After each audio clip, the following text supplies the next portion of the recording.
Welcome to Light Logic, the podcast that discusses everything you need to know about low voltage lighting. Sit back, relax, and enjoy the show. You're listening to Light Logic.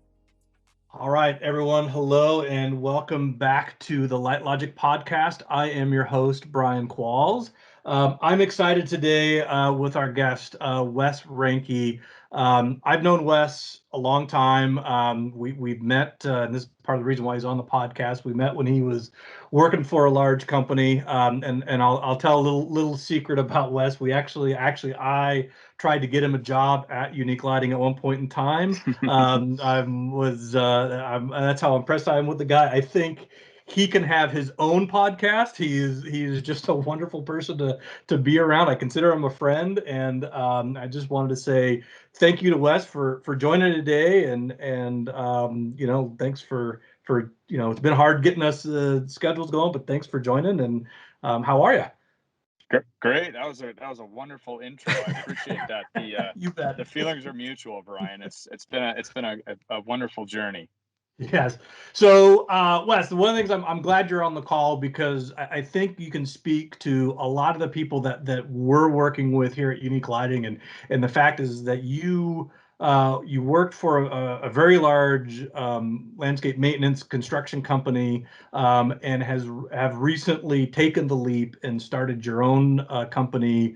What's it been, a year ago now, and Exactly. kind of first, I guess, I'm getting a little ahead of myself. Why don't you introduce yourself a little bit? Tell us a little bit about you and kind of where you're at today with in the name of your company. Do a little shameless plug and Yeah, go from there. that's no problem. Yeah, thank you. Yeah, so I'm the owner of Launch Landscape.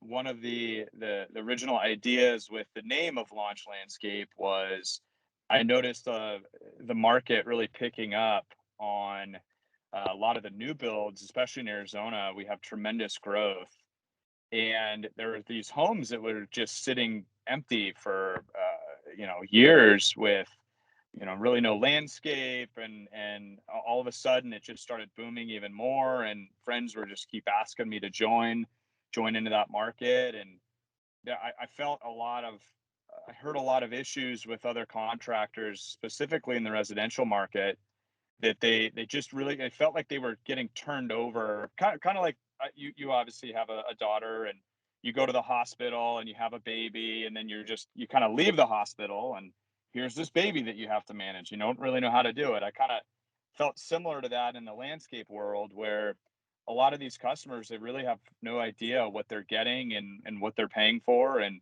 I just wanted to, I guess, launch them into success with their landscape. So that's how the company formed.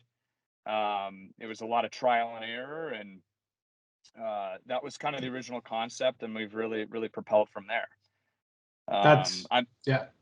Yep. No, that's great. No, I'm sorry to cut you off. I mean, keep No, going, you're but fine. the one thing that I think the question that I like to ask, and I know there's a lot of people that have this, like, it's like, what was that defining moment for you, right? I mean, I think a lot of people wait for that. It's like, okay, well, finally when this happens, I'm going to go ahead and start my own business. I mean, was there a defining moment? How did you finally? I mean, that's a scary jump to go from a steady paycheck to suddenly, now you're fishing on your own, and you got to bring in the dough. If you don't get a job, you don't get paid. So, what was there a defining moment? What got you to jump to that? My wife could probably talk for several podcasts on this. I think there's always, my dad was an entrepreneur, and I exited college really wanting to climb the ladder, and valued that, and saw that my friends were doing that as well. And I feel like I always knew I was going to work for myself. I always had a drive at that larger landscape company to be the best, to follow through, do what I say I was going to do. And I started to notice people in that culture really didn't really sign off on that anymore. And you kind of become the tallest dwarf, if you know what I'm saying, in a sense where I could be performing so much better, but everybody else is kind of pulling you down. And so, not to speak bad, it was just, the what was going on at the time. And I think having my kids as well, Hmm. really Hmm. changed the way I was wanting to live my life. So I started reading a lot and started listening to a lot of podcasts, and I would say it wasn't necessarily a defining moment, but I can tell you that it was always this burning desire to almost just prove to myself that I could do it. And a lot of people don't get past that. It's too risky. It's not even a financial risk, is in my assessment. It was more of a, what if I fail in front of my friends and family Hmm. in the world? And a lot of people can't break through that. And it's not for everybody. And I don't look down on anybody, but that's in my experience, that's what I felt and what I saw. Sure. And I think that's, in my opinion, you know me, we've had these conversations, and I'm always interested in just Yeah. business in general. I went, not too Yeah. long ago, went back and got my master's degree. I mean, it was one of those things, but Yeah. I think the hang up is people do wait for that defining moment. It's like, okay, this happens, well, that's Good it, one point. more time. And then another year goes by and another year goes by. And next thing you know, it's 5 years and they're still in the job waiting for that defining moment. I think you said it so well of, I just got this burning desire to do something different, and Yeah. not follow the path of everyone else. And you acted on it. And you didn't wait for, okay, October 31st, that's the day I'm going to do this. You just, and I think a lot of people try and do that. And I think that's a mistake. It's like, tell people, if Yeah. you're waiting for that time of when's the best time to ask your spouse to marry you, or when's the best time to start having, and it's like, Right. it's just, you got to just do it. But That also too, you don't do it blindly, right? You put some safeguards in place, and yeah. you do your own kind of research to make sure, is there really a marketplace for this, and really, how Right. hard is it for me to get labor and all that stuff. So that's great. It's an interesting, yeah, that's interesting that you say that, because I would say I was working two jobs for about a year to try to build up enough so if I could get out on my own, I could survive. Because at that time, it's funny, at that time, I'm not a huge risk taker, and now I'm feel more comfortable with it. It's, you kind of got to inoculate yourself to that risk. Hmm. Is you just take on a little bit. It started with a neighbor wanting to do a little $50 irrigation install. And it's like, yeah, cool. I made $5 on that job, you know? And then sooner I just kept taking on more and more. And it's like, oh, wow, I made $10,000 in 1 month. It's like, okay, that's great. I'm living a great lifestyle with double income, but I'm miserable. I'm still working for somebody. Sure. So yeah, that inoculate, just getting inoculated to that fear, that was, you're right. There's no defining moment, but you do have to build up. You got to build up to that. And at least in my experience, if you're not really a risk taker. Yeah. Yeah, and set that up. I mean, I'll tell the story. Wes, my wife's a landscape architect. Wes is actually working, with my wife on a couple of projects. And when she went out on her own, we went through this exact same thing when we Yep. were thinking, okay, make that giant leap. She was working for an, big company, steady paycheck, and that fear of, how am I gonna have enough work to sustain this? And ultimately, when she went to the company and said that, I've decided I want to go on my own, their response was, "Oh, that's great. We want to hire you back now as a consultant." And her biggest client when she left the company was the company she left, and Wow. for the first year, because they were looking to kind of shift direction a little bit, and they weren't quite sure how they were to do it. So her wanting to leave kind of helped them make their decision. So you just don't know how things are going to work out, right? And it worked out great for her. And it's just, like you said, you just got to get over that fear. So anyway, Well, it's interesting. let's oh, go ahead. I want to plug one more thing and say, there isn't, you are exactly right. There's no good time. I quit my job 2 weeks before they shut the country down,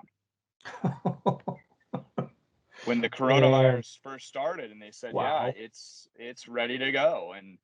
And a little bit of part of me kind of told my body, I'm on a tightrope right now. You can't look down. You got to keep moving forward. that it's almost like you got to do those things. You can't realize what you're doing. I mean, you Yeah. got to be smart about it, but it's like, oh gosh, there's a lot of risk here. Like, what if I fail? But it was wild. Yeah. 2 weeks before Corona hit, that's when I quit officially. So Well, I gotta tell you, I know what you've been working on. I'm happy for you. I'm excited for thank you. you. It's just nice to see that and I know how long you've been thinking about it. That you struck out on your own. It's been great. And Thank you. um, but I do want to tie it a little bit back to lighting, and kind of what your experience has been in the last year, and really kind of how Wes and I met. He was working, for a larger company, and he was in charge of basically growing the business, kind of generating more revenue. And when him and I first got together, he called me up. He said, Brian, he goes, I think I got to start introducing lighting, because there's only so much flowers I can turn on, flower beds I can turn over. There's Right. only so much mulch I can put down, and I am tasked to bring in more business. And we've talked about that. You've carried it over to your new business. So kind of talk about how lighting how that's worked into your current kind of setup now, and what you're seeing as far as being, talking with clients and customers and things like that. Yeah, it gets back to the thing that people love to shop, but they don't love to be sold to. People want this product. In my experience, they see the Instagram pictures. They want to spend time outside with their kids. They want to look out from their kitchen and see their backyard that they paid money for. I have found it hasn't really been a tough sell. It's just plugging it at the right time and asking the proper questions, that ultimately leads them to make the decision on that extra expense. I would say 9 out of 10 of my customers that I have, they end up doing lighting, and they end up doing the full lighting job. Now, sometimes we run into where they need to do jobs in phases, and we'll pre-wire their yard. Just kind of, hey, here's how we would design this landscape with the lights. Let's let's plan for that in the future. And people really like that. They understand that, hey, there's trenches open. There's already construction guys to do this for me, so I don't have to dig any holes later. I just kind of plug and go. That's been very popular. Usually what Yeah. happens towards the end of the job, they just say, yeah, let's just do it anyway. Like, hey, how much did it cost? Yeah, let's just go ahead and do it. So And so you've hit that's on two been of the very successful. things. Yeah, you hit on two of the things that I've been giving in a lot of my classes. Is, in my opinion, everybody wants lighting. Every person Yeah. that's putting in a landscape wants lighting. They just don't have the vocabulary to ask for it, right? Yeah. And Yep. so, and case in point, and for those of you listening, and anyone out there, next time you're out in your car and you drive, count how many solar lights you see, how many, Mm, just it's Hampton Bay now, used to be Malibu lights, yep. that you see out there. That they just don't know how to ask you for it. And if you're a contractor waiting for, someone to say, oh, I want to spend another 10% on on lighting as well, it's not going to happen. We have to. And I loved your analogy. People want to buy, want to shop, but they don't want to be sold to. It's like we've got to guide them, through that process. And the other thing too that I tell a lot of people that I work with, especially newer designers or installers, is don't treat it like a side of fries.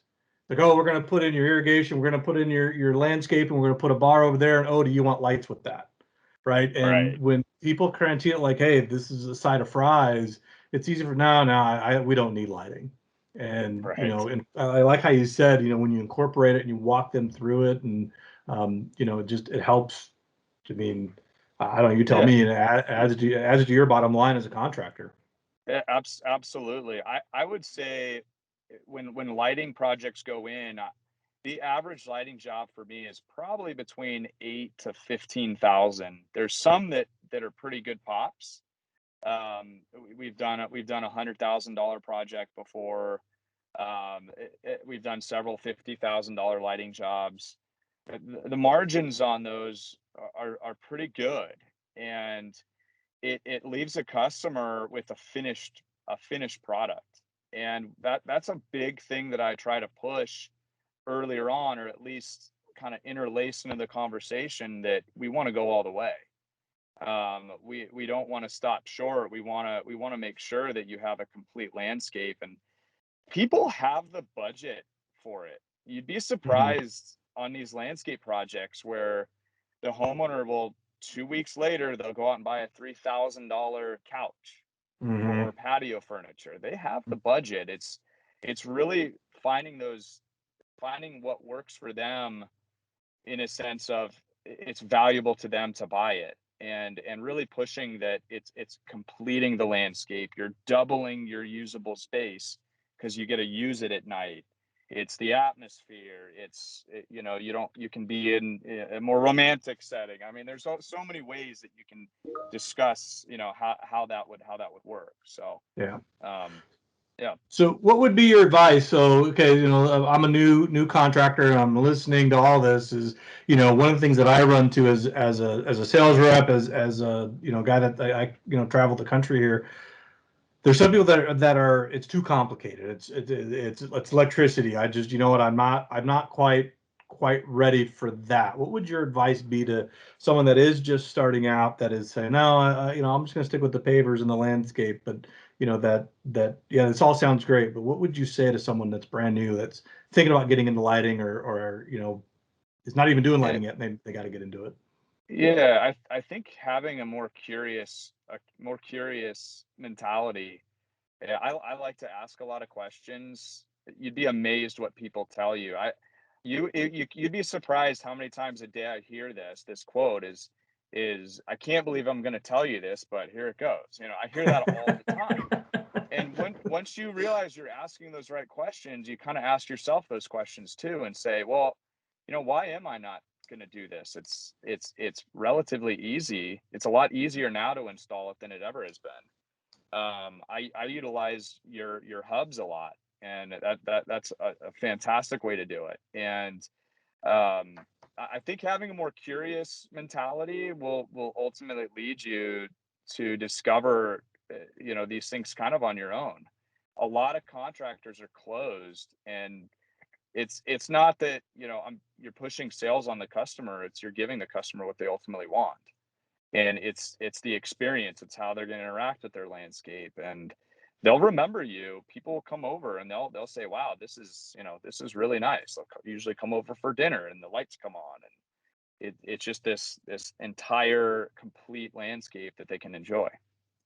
Yeah, and I gotta tell you, I do a lot of classes, and especially now in the past year with COVID, doing them online I've been reaching a lot of people. But I say the same thing: ask a lot of questions.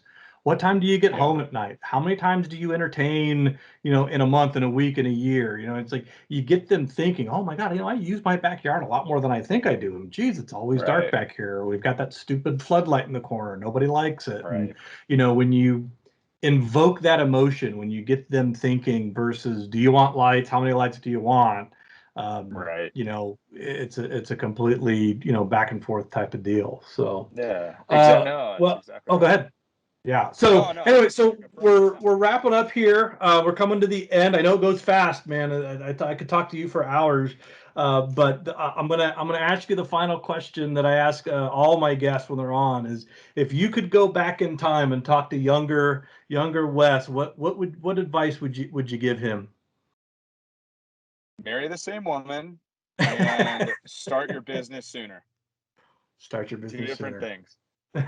Start your business sooner, and don't be afraid to make the leap. That's awesome. it. That's awesome. It's very simple. It's very banal, but it's simple. It's true. Well, Wes, I do appreciate you coming on today. It's always a pleasure chatting with you, and I don't know. I know I don't need to, but I wish you further success in your business. And absolutely, thank you. I appreciate you. Yeah, for sure. So thanks again. Thanks, Brian. Thank you for listening to Light Logic. We want to hear from you. Would you like to be featured on Light Logic? Email us at info@uniquelighting.com.